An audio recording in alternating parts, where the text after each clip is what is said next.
కథనంపై Hyderabad CCS తో పాటు నారాయణపేటలో కూడా కేసులు నమోదయ్యాయి. దీంతో రంగంలోకి దిగింది సిట్. విచారణ ముమ్మరం చేసింది. హైదరాబాద్ సిపి సజ్జనార్ ఆధ్వర్యంలో విచారణ కొనసాగుతోంది. బషీర్బాగ్ సీసీఎస్ ఆఫీసులో విచారణ కొనసాగుతోంది. అరెస్ట్ అయిన ముగ్గురులో ఒకరిని పోలీసులు విడుదల చేశారు. ఇటు సీసీఎస్ కార్యాలయానికి వెళ్లారు బీఆర్ఎస్ నేతలు. అక్రమ అరెస్టులంటూ పోలీసుల తీరుపై వాళ్లు ఆగ్రహం వ్యక్తం చేశారు. మిగతా ఇద్దరు జర్నలిస్టులని కూడా వెంటనే రిలీజ్ చేయాలని వారు డిమాండ్ చేశారు.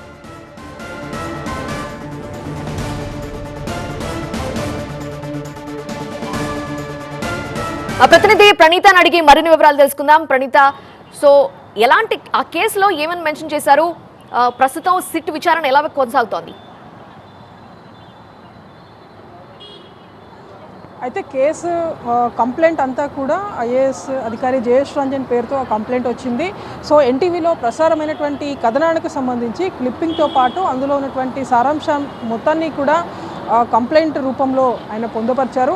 సో దీనికి బాధ్యులను చేస్తూ కేవలం ఎన్టీవీనే కాదు, ఎన్టీవీతో పాటు మరికొన్ని సోషల్ మీడియా లింక్స్ని సైతం అందులో జోడించారు. సో వాటన్నిటిపైన కూడా సీసీఎస్ పోలీసులు కేసు నమోదు చేశారు. సో ఈ కేసు దర్యాప్తు చేసేందుకు సిట్ ఫామ్ అయిన తర్వాత గత 2 డేస్ నుండి కూడా ఎన్టీవీ కార్యాలయానికి పోలీసులు వెళ్తున్నారు. అక్కడ కొంచెం ఇన్ఫర్మేషన్ తీసుకుంటున్నారు. సో అక్కడ జరిగినటువంటి పరిణామాల తర్వాత నిన్న రాత్రి ఈ ముగ్గురు జర్నలిస్టులను కూడా సీసీఎస్ పోలీసులు లిఫ్ట్ చేసి తీసుకొచ్చారు. సో ప్రజెంట్ ముగ్గురు జర్నలిస్టులలో చారి అనేటువంటి రిపోర్టర్కి సంబంధించి కాసేపు క్రితమే పోలీసులు అతడి రోల్ పైన క్లారిటీ వచ్చిన తర్వాత అతన్ని సీసీఎస్ కార్యాలయం నుండి పంపించేశారు. సో రిమైనింగ్ లోపల ఉన్నటువంటి ఇద్దరు రిపోర్టర్స్, ఒకరు ఎన్టీవీ ఇన్పుట్ ఎడిటర్గా ఉన్నారు and second reporter NTV CMO beat చూసేటువంటి రిపోర్టర్. సో ఇద్దరిని కూడా ప్రజెంట్ సీసీఎస్ పోలీసులు ఇంకా విచారిస్తున్నారు. సో వీళ్ళ రోల్ ఎంతవరకు ఉంది ఈ స్టోరీ టెలికాస్టింగ్లో ఉన్నటువంటి దానికి సంబంధించే పోలీసులు వీళ్ళ నుండి వివరాలు రాబడుతున్నారు. ఆ స్టోరీకి సంబంధించి వీళ్ళే ఆ స్టోరీకి సంబంధించిన ఇన్పుట్స్ ఇచ్చారా, లేదంటే వీళ్ళే కనుక ఇచ్చి ఉంటే వీళ్ళకి ఆ లీక్స్ ఎవరిచ్చారు అనేటువంటి దానిపైన కూడా ఇప్పుడు లోతుగా సీసీఎస్ పోలీసులు దర్యాప్తు చేస్తున్నారు. అండ్ సేమ్ టైం సీసీఎస్ పోలీసులు ఎవరైతే ఇక్కడ సీసీఎస్ నుండి ఎన్టీవీకి వెళ్ళి అక్కడ రైట్స్ అన్నీ చేసిన తర్వాత అక్కడ వాళ్ళు ఏదైనా సీజ్ చేశారు అనేటువంటి దానిపైన ఇంకా క్లారిటీ రావాల్సి ఉంది. ఎందుకంటే మొత్తం ఈ స్టోరీకి సంబంధించి ఎడిటింగ్ కూడా జరిగి ఉంది కాబట్టి ఆ ఎడిటింగ్కి సంబంధించినటువంటి క్లిప్స్ కానీ ఆ తరహా హార్డ్ డిస్క్ కానీ ఏమన్నా సీజ్ చేశారనేటువంటి ఇన్ఫర్మేషన్ మాత్రం ఇప్పటివరకు అయితే లేదు. అక్కడ ఎన్టీవీలో ఇంకా సర్చెస్ నడుస్తున్నాయి. అండ్ సేమ్ టైం ఇక్కడ ఎన్టీవీ రిపోర్టర్స్కి సంబంధించినటువంటి ఇన్వెస్టిగేషన్ అయితే సీసీఎస్లో కొనసాగుతూనే ఉంది.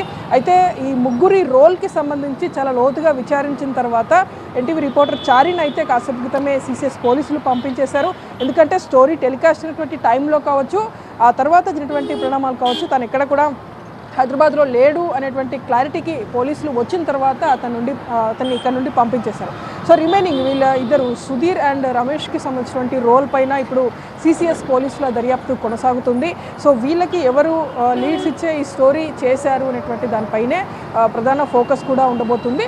సో కాసేపు క్రితమే హైదరాబాద్ సిపి కూడా స్పష్టం చేశారు కాబట్టి ఫర్దర్గా ఈ కేసులో అరెస్టులు ఉండేటువంటి అవకాశాలే ఎక్కువగా కనిపిస్తున్నాయి. ఒకవేళ అదే జరిగితే మొదటి నుండి కూడా జర్నలిస్ట్ సంఘాలు ఏవైతే నోటీస్ ఇవ్వకుండా అదుపులోకి తీసుకోవడం తప్పు అనేటువంటి ఆరోపణ ఏదైతే చేస్తున్నారో దాన్ని కూడా హైదరాబాద్ సిపి పూర్తిగా కొట్టేశారు.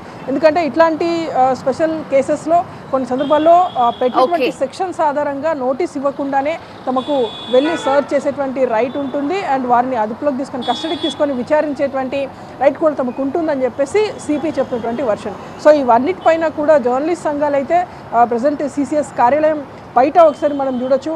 చాలామంది జర్నలిస్ట్ సంఘాలు వెయిట్ చేస్తున్నారు. లోపల ఉన్నటువంటి జర్నలిస్టులను విడుదల చేస్తారా, లేదంటే ఇక్కడ నుండి ఇట్లే మెజిస్ట్రేట్ ముందు హాజరుపరుస్తారా చూడాల్సింది. సో అక్కడ మనకి వైట్ షర్ట్స్లో ఎన్టీవీకి సంబంధించినటువంటి లీగల్ టీం కూడా మనకు కనిపిస్తుంది. సో వాళ్ళు కూడా ఉదయం నుండి వెయిట్ చేస్తున్నారు. వీరిని పంపిస్తారా లేదంటే అరెస్ట్ చేస్తున్నటువంటి దానికి సంబంధించి. సో ఓవరాల్గా నిన్న రాత్రి అదుపులోకి తీసుకున్నటువంటి జర్నలిస్టులలో ఒక జర్నలిస్ట్ని అయితే సీసీఎస్ పోలీసులు రిలీజ్ చేశారు. రిమైనింగ్ ఇద్దరికి సంబంధించినటువంటి విచారణ కొనసాగుతుంది.